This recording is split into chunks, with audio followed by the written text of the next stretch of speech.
নমস্কার বন্ধুরা, তোমরা সবাই কেমন আছো? আশা করি সকলে খুবই ভালো আছো।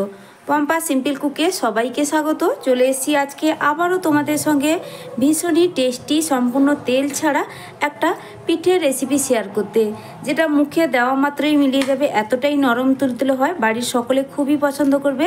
একদম ঝটপট কম সময়ের একটা পিঠের রেসিপি। দেখবে বন্ধুরা, বাড়িতে আসা অতিথি বা সকালবেলা জল খাবারের জন্য তোমরা এই পিঠেটা বানিয়ে নিতে পারো। মাত্র কয়েকটা উপকরণ লাগে। তো তাহলে চলো কথা না বাড়িয়ে রেসিপিটা ঝটপট শুরু করছি। আশা করছি রেসিপিটা সম্পূর্ণ দেখার পর তোমরা কিন্তু খুব সহজে রেসিপিটা বানিয়ে নিতে পারবে। এটা এতটাই পারফেক্ট লাগে, খেতে এতটাই ভালো লাগে যে মুখে দেওয়া মাত্রই মিলিয়ে যাবে। তাহলে কথা না বাড়িয়ে রেসিপিটা এবার শুরু করছি। সবার প্রথমে একটা মিক্সিং জারের মধ্যে আমি এখানে দিয়ে দিচ্ছি 1 বাটি সুজি। এবার ঢাকনা লাগিয়ে সুজিটাকে একটু গুঁড়ো করে নেব বন্ধুরা, তাতে কিন্তু রেসিপিটা খেতেও যেমন ভালো লাগবে আর নরম তুলতুলে হবে একদম। তো বন্ধুরা, সুজিটাকে এবার গুঁড়ো করে নিয়েছি। তো দেখো, এটা কিন্তু একদম মিহি করে গুঁড়ো করিনি, একটু কিন্তু এর মধ্যে খসখসে ভাব আছে। তো তোমরা কিন্তু এখানে যে কোনো সুজি ব্যবহার করতে পারো, মোটা দানা সরু দানা, তবে একটু এইভাবে গুঁড়ো করে নিলে রেসিপিটা কিন্তু খুবই ভালো হয়। তো দেখো, এবার নিয়েছি একটা মিক্সিং বোল। এবার এই বোলের মধ্যে গুঁড়ো করা সুজিটাকে ঢেলে দিলাম। তোমরা চাইলে এখানে সুজির পরিমাণটা বাড়িয়ে কমিয়ে নিতে পারো। তারপরে দেখো বন্ধুরা, এই গুঁড়ো করা সুজির মধ্যে আমি দিয়ে দিচ্ছি 2 চামচ গুঁড়ো দুধ। এইভাবে গুঁড়ো দুধ সামান্য একটু এই পিঠের মধ্যে দিলে পিঠের স্বাদ কিন্তু অনেকটাই বেড়ে যায়। গুঁড়ো দুধ ছাড়াও কিন্তু এই রেসিপিটা বানিয়ে নিতে পারো, খেতে কিন্তু খুবই ভালো হয়, তবে গুঁড়ো দুধটা দিলে এর টেস্ট কিন্তু অনেকটাই বেড়ে যায়। দিয়ে দিচ্ছি এবার স্বাদ মতো লবণ। তবে যেহেতু এটা পিঠে বানাচ্ছি, পিঠের মধ্যে খুব বেশি লবণ আবার ভালো লাগে না, অল্প একটু আমি লবণ দিয়েছি। এবার শুকনো উপকরণগুলো প্রথমে খুব ভালো করে একটু মিশিয়ে নেব।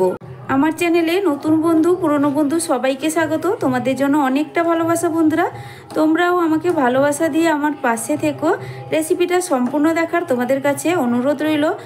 রেসিপিটা দেখার পর তোমাদের যদি ভালো লাগে অবশ্যই একটা কমেন্ট আর একটা লাইক করে আমার পাশে থাকবে বন্ধুরা। আর এই রেসিপিটা বানাতেও যেমন সহজ, খেতে কিন্তু খুবই ভালো লাগে। যারা একদম তেলে ভাজা পিঠে পছন্দ করে না, তাদের কিন্তু খুবই পছন্দ হবে। একদম সহজ যেহেতু রেসিপি, আর খুব কম সময়ের মধ্যেই কিন্তু রেসিপিটা বানানো হয়ে যায়। অবশ্যই এই রেসিপিটা একবার বানিয়ে দেখার অনুরোধ রইল রেসিপিটা দেখার পর। দেখো, খুব ভালো করে এখন কিন্তু মেশানো হয়ে গেছে। তারপরে এর মধ্যে দিয়ে দিচ্ছি ওই একই বাটিরই, যেই বাটির মাপ করে আমি সুজি নিয়েছিলাম, একই বাটির হাফ বাটি টক দই।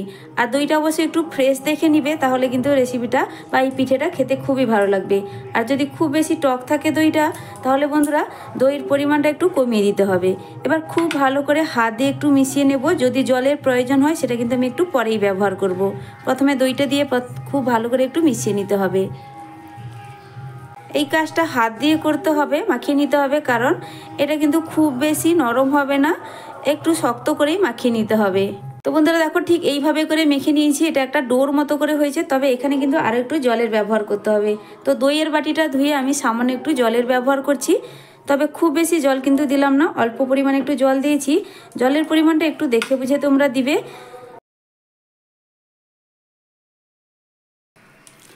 তো বন্ধুরা দেখো, খুব ভালো করে কিন্তু এটাকে মিশিয়ে নিয়েছি। ঠিক এইভাবে করেই কিন্তু এটা রেডি করতে হবে। এর থেকে বেশি কিন্তু নরম করলে হবে না, তাহলে রেসিপিটা কিন্তু পারফেক্টও হবে না আর বানাতেও কিন্তু অসুবিধা হবে। খুব বেশি কিন্তু এটা একদম ডোর মতোও হবে না আর একদম নরমও হবে না, দেখে নিশ্চয়ই বুঝতেই পারছো। ঠিক এইভাবে করে মাখিয়ে নেওয়ার পর এটাকে আমি এক সাইডে সরিয়ে রাখছি। তবে এই পিঠেটা বানানোর জন্য খুব বেশিক্ষণ কিন্তু এই সুজিটা রেস্টে রাখার প্রয়োজন নেই, যেহেতু সুজিটা আমি গুঁড়ো করে রেখেছি। এই সময়ের মধ্যে একটা আমি এই পিঠের জন্য পুর রেডি করব। সেই পুর রেডি করতে যতটা সময় লাগে সেই সময়ের মধ্যে কিন্তু এটা একটু রেস্ট হয়ে যাবে। ঢাকা দিয়ে এক সাইডে সরিয়ে রাখছি। এবার এই পিঠের জন্য যে পুরটা রেডি করে নেব, সেই পুরের জন্য গ্যাসে প্রথমেই বসিয়ে দিচ্ছি একটা কড়াই। কড়াইয়ের মধ্যে দেখো বন্ধুরা, আমি এখানে দিয়ে দিচ্ছি গুড়। আর এখানে আমি 150 গ্রাম গুড় নিয়েছি। তবে তোমরা এই নারকেলের পুরটা যতটা পরিমাণ মিষ্টি পছন্দ করো, ঠিক সেই বুঝে কিন্তু গুড়টা দিয়ে দিবে। গুড় ছাড়া তোমরা চিনি দিয়েও কিন্তু এই নারকেলের পুরটা রেডি করতে পারো। তো আমি এখানে কিন্তু নারকেলের পুর রেডি করব বন্ধুরা, গুড় দিয়ে, যেটা খেতে ভীষণ টেস্টি হয় আর একদম অল্প সময়ের মধ্যে কিন্তু রেডি হয়ে যাবে। তো দেখো, গুড়টা দিয়ে দেওয়ার পর প্রথমে গুড়টাকে একটু আমি নাড়াচাড়া করে পাক করে নেব।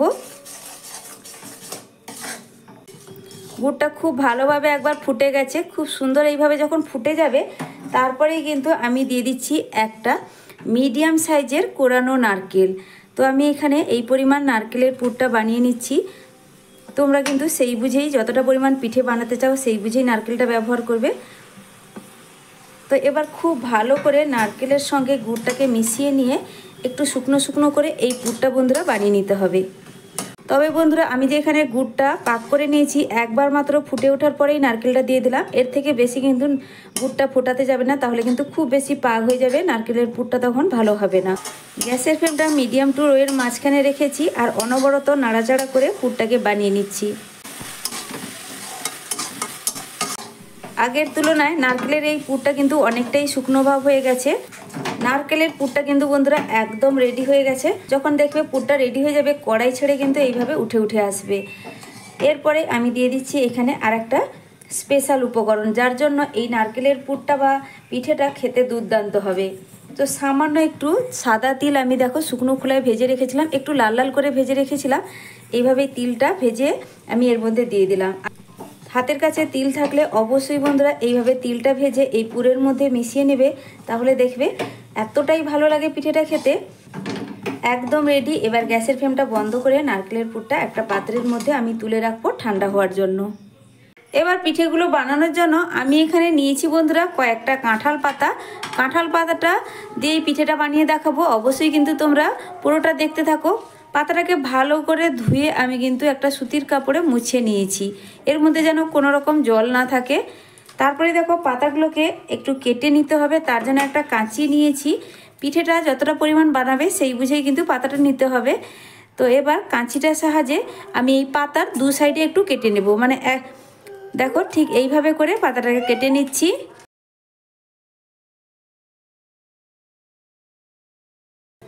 ঠিক এইভাবে করে কিন্তু সব পাতাগুলোকে রেডি করে নিতে হবে প্রথমে, তাহলে কিন্তু পিঠেটা বানাতে সুবিধা হবে, কম সময়ের মধ্যে রেডি হয়ে যাবে।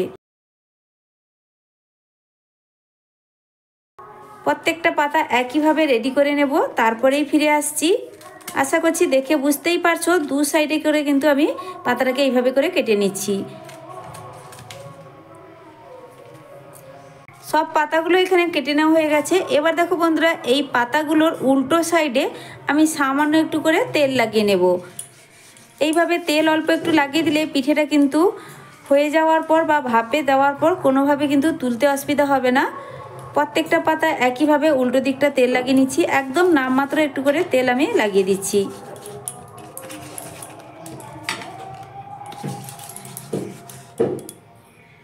তো পাতাগুলোতে তেল লাগানো হয়ে গেছে। এবার এই পাতাগুলো এক সাইডে সরিয়ে রাখছি। তারপর আগে থেকে যে আমি সুজির মিশ্রণটা রেডি করে রেখেছিলাম, ঢাকনাটা এবার সরিয়ে দিয়ে দেখাচ্ছি। দেখো বন্ধুরা আগের থেকে কিন্তু একটু টাইট হয়ে গেছে। এবার এই সুজির মধ্যে আমি দিয়ে দিচ্ছি বেকিং পাউডার। দেখো বন্ধুরা 4 চামচের এখানে আমি 3 ভাগের 1 ভাগ দিয়ে দিলাম বেকিং পাউডার, আর তার অর্ধেক পরিমাণ এখানে দিয়ে দেবো বেকিং সোডা। মানে বেকিং পাউডার যতটা পরিমাণ নিতে হবে, বেকিং সোডা কিন্তু তার থেকে অর্ধেক পরিমাণ নিতে হবে।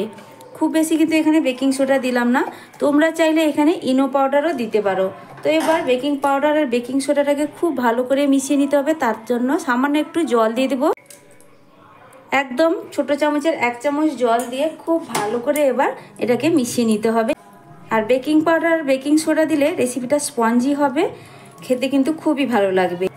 একটু ভালো করেই মিশিয়ে নেব। তবে বন্ধুরা দেখলে নিশ্চয়ই জলের পরিমাণটা একদম কিন্তু কম দিয়েছি, এটা কিন্তু কোনোভাবে আর এর থেকে নরম বানানো যাবে না, এইভাবে একটু শক্ত করেই রেডি করতে হবে। খুব ভালো করে এখন মিশিয়ে নিয়েছি। এবার চলো বন্ধুরা পিঠেটা ঝটপট তোমাদের বানিয়ে দেখাই। এরপরেই দেখো বন্ধুরা আমি এখানে যে আগে থেকে কাঁঠাল পাতাগুলোতে তেল লাগিয়ে রেডি করে রেখেছিলাম, এবার একটা পাতা নিলাম যেই সাইডে আমি তেলটা লাগিয়েছি। তারপর এই যে সুজির মিশ্রণটা রেডি করে রেখেছিলাম সেখান থেকে আমি কিছুটা একটা চামচের সাহায্যে নিয়ে নেব। সুজির মিশ্রণটা বন্ধুরা এখন কিন্তু ভীষণ আঠালো মতো রেডি হয়েছে। তো এবার কিছুটা এর মধ্যে দিয়ে দিতে হবে। তারপর চামচের সাহায্যে একটু প্রথমে ছড়িয়ে দেব, মানে পাতাটার গায়ে একটু ছড়িয়ে দিতে হবে।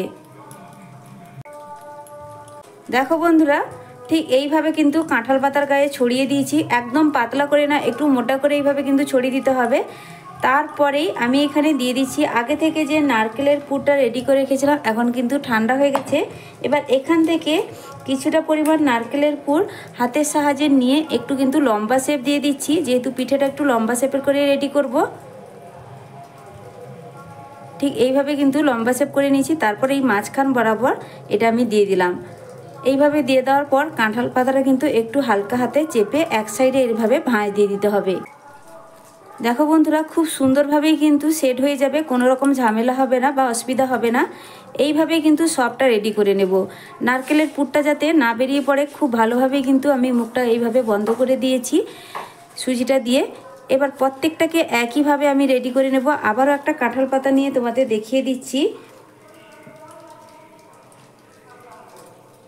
এইভাবে কাঁঠাল পাতার উপরে দিয়ে একটা চামচের সাহায্যে ভালো করে একটু কিন্তু ছড়িয়ে দিতে হবে। চামচের সাহায্যে অসুবিধা হতে আমি সামান্য একটু হাতে তেল লাগিয়ে নিয়েছি, যেহেতু একদম আঠালো মতো হয়েছে সেই জন্য একটু অসুবিধা হচ্ছে। হাতে একটু তেল লাগিয়ে দিয়ে এইভাবে একটু ছড়িয়ে দিলাম, এতে কিন্তু কোনো রকম অসুবিধা হবে না। খুব সুন্দরভাবে দেখো একটু ছড়িয়ে দিলাম পাতার সমান করে। একদম কিন্তু পাতলাও করা যাবে না, একটু মোটা রেখে কিন্তু এইভাবে ছড়িয়ে দিতে হবে। হাতের মধ্যে লাগছেও না যেহেতু তেলটা লাগিয়ে রেখেছি। তারপরে কিছুটা নারকেলের পুর দিয়ে একটু লম্বা শেপ করে নেব। খুবই সহজ বানানো বন্ধুরা, একবার যদি তোমরা ভালো করে লক্ষ্য করো তোমরাও কিন্তু অতি সহজেই বানিয়ে নিতে পারবে। এইভাবে একটু হালকা হাতে চেপে দিয়ে এক সাইড করে আমি ভাঁজ দিয়ে দিলাম। ভাঁজ দিয়ে দেওয়ার পরে সুজির যে ব্যাটারটা বা মিশ্রণটা, এটা কিন্তু একটু চেপে দিতে হবে যাতে নারকেলের পুরটা বেরিয়ে না পড়ে। দেখো বন্ধুরা, আবারও কিন্তু ঝটপট একটা রেডি হয়ে গেল। এইভাবেই কিন্তু আমি সবটা রেডি করে নেব। আশা করছি তোমরা বুঝতেই পারলে। এবার সবটা রেডি করে নেওয়ার পর ফিরে আসছি। এরপরে দেখো বন্ধুরা, সব পিঠেগুলো রেডি করে নেওয়া হয়ে গেছে। আর আগে থেকে কিন্তু কড়াইতে আমি কিছুটা পরিমাণ জলও বসিয়ে দিয়েছিলাম যাতে পিঠেটা ঝটপট ভাপে দেওয়া যায়। এবার জলটাও ফুটতে শুরু করেছে। এবার একটা ছিদ্রযুক্ত থালা উপর থেকে দিয়ে দিলাম। তারপর একে একে বানিয়ে রাখা পিঠেগুলো আমি সাজিয়ে দেব।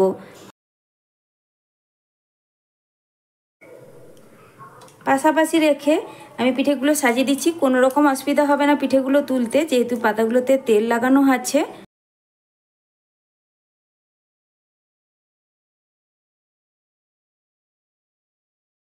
তারপরে একটা ঢাকা লাগিয়ে এই পিঠেটাকে হতে দেব 7 থেকে 8 মিনিট। 8 মিনিটের পর ফিরে এলাম।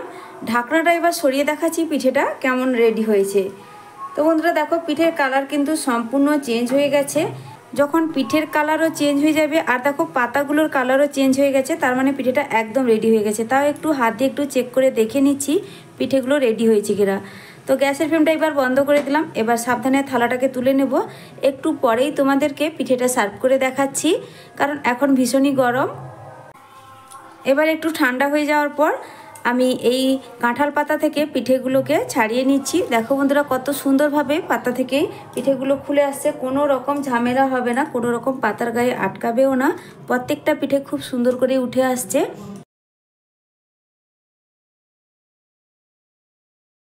তো বন্ধুরা, সব পিঠেগুলো রেডি হয়ে যেতে একটা থালায় আমি সাজিয়ে নিয়েছি। দেখো দেখতে কতটা সুন্দর হয়েছে আর কালারটা কতটা সুন্দর হয়েছে। একদম কিন্তু দুধের মতো সাদা, নরম তুলতুলে। এই পিঠের রেসিপিটা একবার বাড়িতে বানিয়ে খেয়ে দেখার অনুরোধ রইল।